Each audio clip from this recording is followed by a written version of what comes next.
আরো জোরে আওয়াজ তুলুন, বন্দেই মাতরম। ভারতীয় জাতীয় কংগ্রেস জিন্দাবাদ, ভারতীয় জাতীয় কংগ্রেস জিন্দাবাদ। রাহুল গান্ধী আগে বড়ো, রাহুল গান্ধী আগে বড়ো। ইডির ভয় দেখিয়ে বিজেপির দুটা পাখি ইডি দপ্তর সেনছে, বিজেপির দুটা পাখি ইডি দপ্তর সেনছে। কংগ্রেসকে রুখা যায় না, যাবে না। দেশের সংবিধান রক্ষার্থে জাতীয় কংগ্রেস লড়ছেই লড়বে, দেশের সংবিধান রক্ষার্থে। ধিক্কার নরেন্দ্র মোদী, ধিক্কার নরেন্দ্র মোদী, ধিক্কার বিজেপি সরকার। বন্দেই মাতরম। আজকের এই মিছিল থেকে সবাই মিলে আওয়াজ তুলেন, নরেন্দ্র মোদী সেম সেম, স্বৈরাচারী নরেন্দ্র মোদী। মিথ্যাচার শিক্ষা এনফোর্স ডিপার্টমেন্ট জবাব চাই, জবাব দাও। এই রাহুল গান্ধীর বিরুদ্ধে মিথ্যাচার শিক্ষা ইডি দপ্তর জবাব চাই, জবাব দাও। ইডি সিবিআই এর ভয়, ইডির ভয় দেখিয়ে রাহুল গান্ধীকে রুখা যায় না, যাবে না। নরেন্দ্র মোদী জেনে রাখো, ইডির ভয় দেখিয়ে রাহুল গান্ধীকে রুখা যায় না, যাবে না। এই নরেন্দ্র মোদী যাবে না। মোদী ডরতা হ্যায়, सबसे मोदी डरता है, सबसे बीजेपी डरता है। स्वैराचारी नरेंद्र मोदी धिक्कार, नरेंद्र मोदी धिक्कार, नरेंद्र मोदी धिक्कार। सबसे मोदी डरता है, जब तक मोदी डरता है, जब तक मोदी डरता है,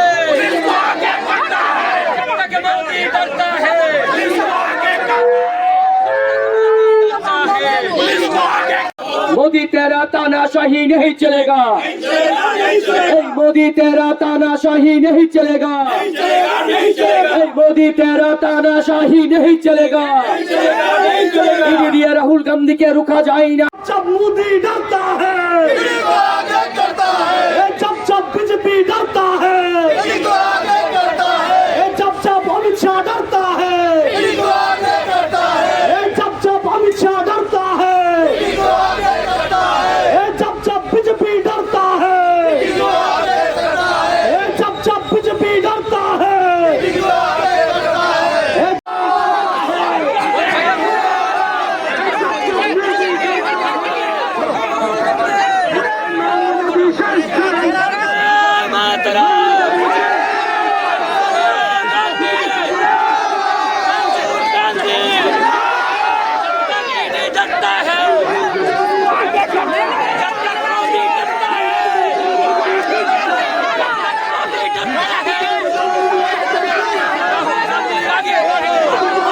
দিয়ে নানাভাবে হেনস্থা করার জন্য, তাদেরকে কালিমা লিপ্ত করার জন্য, ভারতীয় রাজনীতিতে রাহুল গান্ধীর এই উত্থানকে ভয় পেয়ে মোদী শাহ এবং বিজেপি দল আজকে তাকে প্রতিহত করার জন্য অন্যায় পথ অবলম্বন করেছে। যা কংগ্রেস দল, ভারতবর্ষের প্রতিটা কংগ্রেস দলের নেতা কর্মীরা, কংগ্রেস দলের সমর্থকরা, তারা কোনোভাবেই এটা মেনে নেবে না। যত দূর অব্দি প্রতিবাদ আমাদের করতে হয়, আমরা প্রতিবাদ করব। জেনে রাখো, রাজ্যের আরক্ষী প্রশাসন থেকে শুরু করে সমস্ত এই রাজ্যের সরকারের প্রশাসনের কাছে আমাদের দলের পক্ষ থেকে আমরা সতর্ক করতে চাই, ঘোষণা দিতে চাই যে রাহুল গান্ধীকে অপবাদ দিয়ে আটকে রাখা যাবে না, মিথ্যা মামলা দিয়ে আটকে রাখা যাবে না।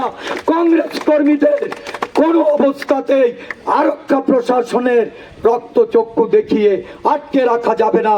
আমরা জানান দিচ্ছি আজকে এই জায়গা থেকে ইডি দপ্তরের সামনে এসে, ইডি তুমি জেনে রাখো, তোমার এই অন্যায় আমরা মেনে নেব না। এর প্রতিবাদ করার জন্য আমরা আমাদের সমস্ত কংগ্রেস সৈনিকরা রাস্তায় নেমে তার ধিক্কার প্রতিবাদ জানিয়ে আমরা আন্দোলন চালিয়ে যাব।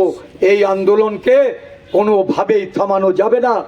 আমি আমাদের সমস্ত নেতৃবর্গ সহকর্মীবৃন্দদের আমি আবেদন করছি, আসুন, গতকাল একটা আমাদের উৎসবের দিন ছিল, নতুন বাংলা বর্ষ। আমি সবাইকে শুভেচ্ছা অভিনন্দন এবং আমার প্রীতি ভালোবাসা জানাই। কিন্তু এমনই একটা দিনে এই ধরনের একটা ঘটনা ঘটিয়ে ভারতবর্ষের বিভিন্ন রাজ্যে রাজ্যে এই বাঙালির যে নববর্ষ, এই নববর্ষের দিনটিকে উদযাপন করা হয়। আর এই দিনে যখন দেশের সরকার এই ধরনের একটা দুরভিসন্ধমূলক ষড়যন্ত্রে লিপ্ত হয়েছে, আর তাদের বিরুদ্ধে যখন জনগণ গর্জে উঠছে, তারা বুঝে গেছে তাদের আর দিন সমাপন হতে যাচ্ছে, আর দীর্ঘ সময় তারা ক্ষমতায় টিকে থাকতে পারবে না। দেশের অর্থনীতিকে গুড়িয়ে দিয়ে দেশের রাজনৈতিক মানুষের যে অধিকার, সংরক্ষণের অধিকার, সংবিধানের অধিকারকে বিলুপ্ত করার যে ষড়যন্ত্রে যারা লিপ্ত হয়েছে, তাদের বিরুদ্ধে আমাদের যে আন্দোলন, এই আন্দোলনকে আরো বেগবান করতে হবে, আরো এগিয়ে নিয়ে যেতে হবে। আমি প্রদেশ কংগ্রেসের পক্ষ থেকে সমস্ত আজকের এই আন্দোলনে যারা ইডির ছাপামারি, ন্যাশনাল হেরাল্ড কাগজ, যা স্বাধীনতার সময়কালে এই স্বাধীনতা আন্দোলনের একটা গুরুত্বপূর্ণ ভূমিকা নিয়েছিল, যারা সেই দিন এই পত্রিকা বের করেছিলেন 1938 সালের ওই 7ই সেপ্টেম্বর জওহরলাল নেহরুজি, পণ্ডিত জওহরলাল নেহরুজির নেতৃত্বে রফিক আহমেদ কিদওয়াই, আমাদের উত্তরপ্রদেশের কংগ্রেস নেতা ওয়াইবি ট্যান্ডন থেকে শুরু করে সমস্ত স্বাধীনতা সংগ্রামের নেতৃত্বরা, প্রায় 5000-এর অধিক নেতৃত্বরা সেদিন তারা একটা অ্যাসোসিয়েটেড জার্নাল লিমিটেড নামে ট্রাস্ট প্রতিষ্ঠা করে তাদের প্রদত্ত অর্থদানে এই পত্রিকা দেশবাসীর জন্য সেদিন সম্প্রচারিত হয়েছে। এবং এই পত্রিকার মাধ্যমে দেশের মানুষ স্বাধীনতা আন্দোলনে যেমন উজ্জীবিত হয়েছে, এবং এই ইংরেজদের বিভিন্ন অপশাসনের বিরুদ্ধে এই কাগজ কথা বলেছে বলেই ইংরেজ শাসকরা সেদিন এই কাগজটিকে বন্ধ করে দেওয়ার জন্য তারা প্রচেষ্টা নিয়ে তাকে সাময়িক বন্ধ করেছিলেন। কিন্তু পরবর্তী সময়ে এই কংগ্রেস নেতৃত্বের আন্দোলনের ফলশ্রুতিতে ন্যাশনাল হেরাল্ড কাগজ ঐতিহ্যপূর্ণ ধারাবাহিকতা বজায় রেখে আজও এই কাগজ দেশের জন্য তারা কথা বলছে।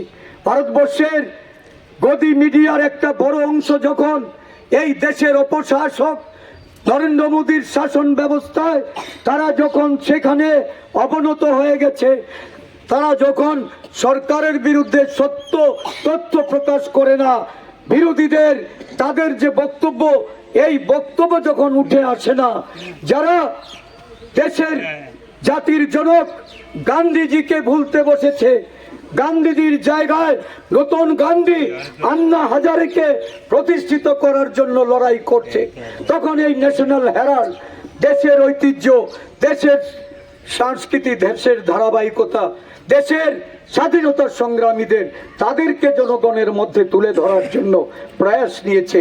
আর বিরোধী দলের জাতীয় কংগ্রেস দলের মুখপত্র রূপে যখন সেখানে তারা খবর প্রকাশ করতে শুরু করেছে, তখন দেখা গেল ভারতবর্ষের মানুষের দৃষ্টি ঘোরানোর জন্য, ভারতবর্ষের মানুষের যে প্রকৃত বাস্তবতা, যেটার সম্মুখীন মানুষ হচ্ছে, যে সত্য তথ্য প্রকাশ করার জন্য ন্যাশনাল হেরাল্ড নির্ভীকতার সঙ্গে সেখানে সংবাদ পরিবেশনা করছে, সেই দপ্তরটাকে কিভাবে বন্ধ করে দেওয়া যায়।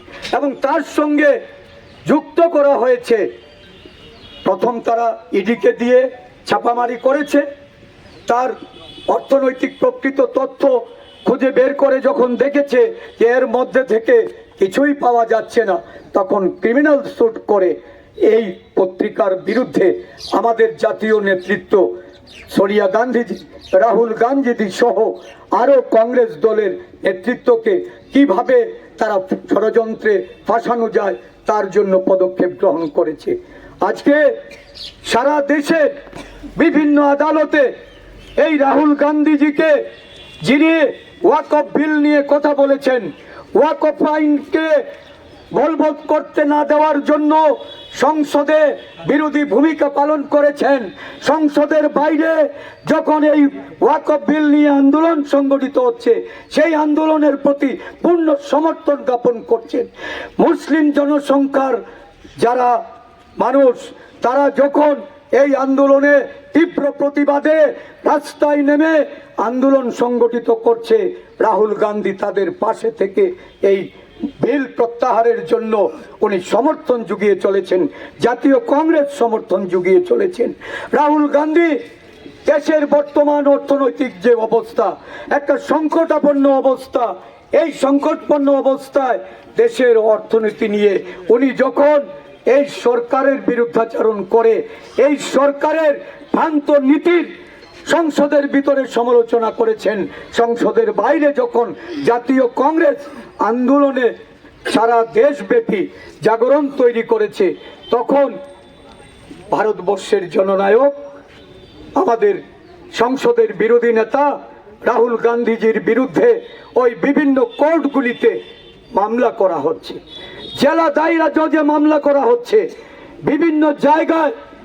যা হাস্যকর, রাহুল গান্ধীর মতো এত বড় স্ট্রেচারের একজন দলনেতা, একটা জাতীয় কংগ্রেস দলের নেতা, আর যিনি সারা জীবন ত্যাগের রাজনীতিতে যিনি এই ভারতবর্ষের মাটিকে সিঞ্চন করেছেন, যারা এক সময় বিদেশিনী অপবাদ দেওয়ার চেষ্টা করেছিলেন, যিনি তার ত্যাগ তিতিক্ষার মধ্য দিয়ে ভারতবর্ষের জনগণের তার সংস্কৃতি, তার ধারাবাহিকতা, তার পরম্পরাকে পুঁজি করে যিনি দেশবাসীর মধ্যে নিজের আত্মত্যাগকে তিনি সেখানে প্রকাশ করেছিলেন, সেই সোনিয়াজির বিরুদ্ধে আজকে মামলা করে কি করা হচ্ছে?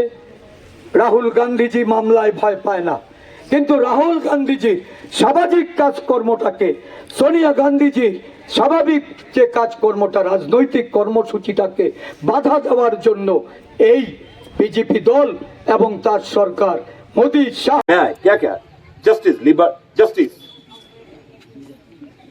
Liberty of thought expression belief faith and worship पूजा अर्चना करना कोई भी संप्रदाय का हक है, ये लिबर्टी है, ये दे चुका है संविधान पे। देश आगे नहीं बढ़ेगा। राहुल गांधी पार्लियामेंट में आर्टिफिशियल इंटेलिजेंस की बात करता है और मोदी जी उठ के कहते हैं वो सब बात इनके दिमाग के ऊपर निकल गया। चाइना आर्टिफिशियल इंटेलिजेंस और अमेरिका आर्टिफिशियल में बहुत कदम आगे निकल चुके हैं, हम पिछड़ रहे हैं। लेकिन उनका सच्चाई जान लीजिए, जो ट्विटर यूजर है ग्रोक, जो आर्टिफिशियल इंटेलिजेंस जो ग्रोक जो है ना, वो देख के नरेंद्र मोदी से कोई भी ग्रोक से अभी कोई भी सवाल पूछिएगा, सही जवाब वो ग्रोक दे देगा आपको, क्योंकि ये झूठ मूठ, इनका जो झूठ मूठ का व्हाट्सएप यूनिवर्सिटी का ऊपर भरोसा कर के ये रिप्लाई नहीं देता है। ये इतिहास, ये जितना भी बड़ा बड़ा हिस्टोरियन का किताब से फैक्ट लेके आपको रिप्लाई देता है।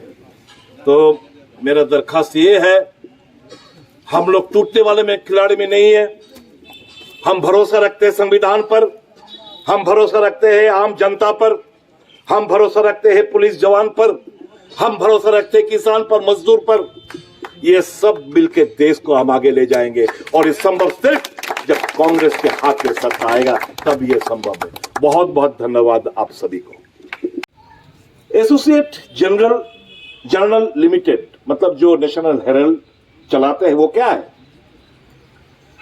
एसोसिएट जर्नल लिमिटेड एक अखबार निकालती है, नाम है नेशनल हेराल्ड। इसकी स्थापना नेहरू जी, रफी अहमद किदवाई जी और पुरुषोत्तम दास टंडन जी जैसे लोग ने की।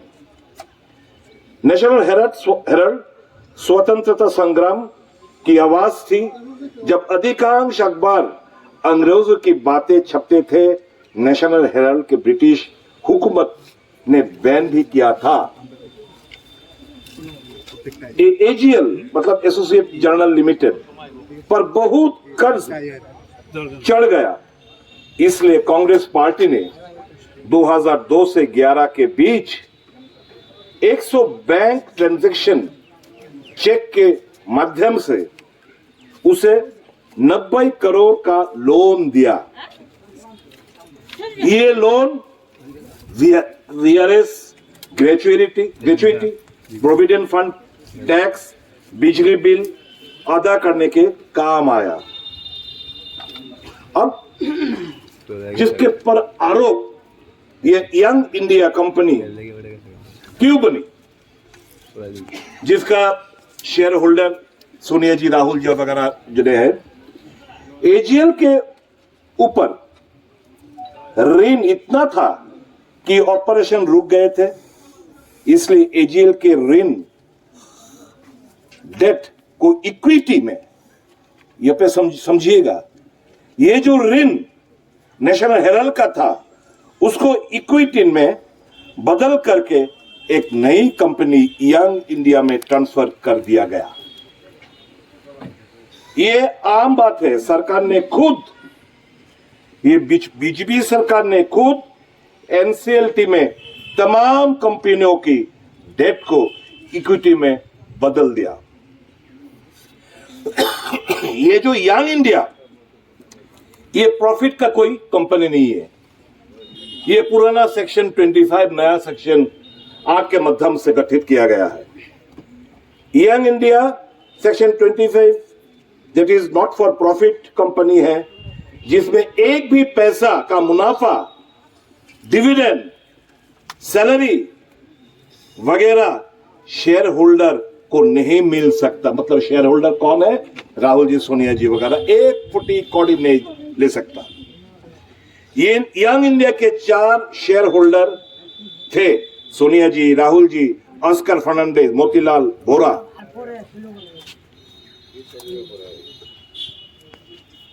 महासचिव, संगठन महासचिव और कोषाध्यक्ष थे, दोनों गुजर चुके हैं। एजीएल के 700 शेयर होल्डर थे। ईजीएम में उनकी सहमति के बाद ही कर्ज शेयर में तब्दील हुआ, जिससे यंग इंडिया में एक और शेयर होल्डर बन गया। यंग इंडिया ने एजीएल का टेक ओवर नहीं किया। ये जो टीवी में दिखा रहे हैं ना कि सोनिया जी, राहुल जी एजीएल को टेक ओवर कर लिए, सरासर झूठ है। सारे एसेट्स और इनकम एजीएल के हैं, यंग इंडिया के नहीं। कोई भी रेंटल एजीएल को जाता है, यंग इंडिया या उसके किसी भी शेयर होल्डर को नहीं। एजीएल के पास 5,000 करोड़ की प्रॉपर्टी नहीं है जो टीवी में दिखाई दे रहा है। एक और झूठ बोला जाता है कि एजीएल के पास 5,000 करोड़ की प्रॉपर्टी है। आईटी डिपार्टमेंट ने तो खुद एजीएल के सारी प्रॉपर्टी का आंकलन मात्र 359 करोड़ पर किया है, जो वैल्यूएशन किया है इनकम टैक्स। अब एजीएल नवजीवन और नेशनल हेराल्ड पेपर छपता है, कौमी आवाज निकलती है, वेबसाइट, सोशल मीडिया हैंडल सब चलाते हैं। 2013 से इस मामले सुब्रमण्यम स्वामी 2013 में कोर्ट गए, उन्होंने 2020 तक ये केस लड़ा। उसके बाद वो मोदी शाह के खिलाफ बोलने लगे, जिसके चलते मोदी शाह आशंकित हो गए। डर के मारे सरकार ने अपनी ओर से एक और केस कर दिया। 2023 में सरकार की ईडी ने प्रोविजनल ऑर्डर ऑफ अटैचमेंट जारी की। 10 अप्रैल 2024 को ट्राइब्यूनल ने इस प्रोविजनल ऑर्डर ऑफ अटैचमेंट को कंफर्म किया, जिसके 365 दिन के अंदर ईडी को चार्जशीट फाइल करनी थी। 365 दिन के अंदर उन्होंने 365 दिन 9 अप्रैल 2025 को वो फर्जी चार्जशीट फाइल की। मतलब समझ गए ना, एक साल के अंदर ये चार्जशीट फाइल करनी थी और अभी 9 तारीख को इन्होंने फर्जी 2025 को ये फर्जी चार्जशीट फाइल की, जिसके आज सार्वजनिक किया गया है।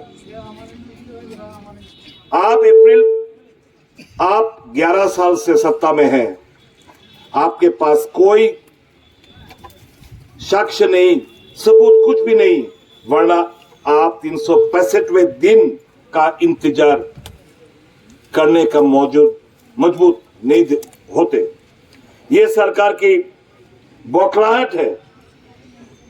बौखलाहटी नहीं, उसकी मानसिकता और नैतिक दिव्यालयन भी दिखाता है। तो मेरे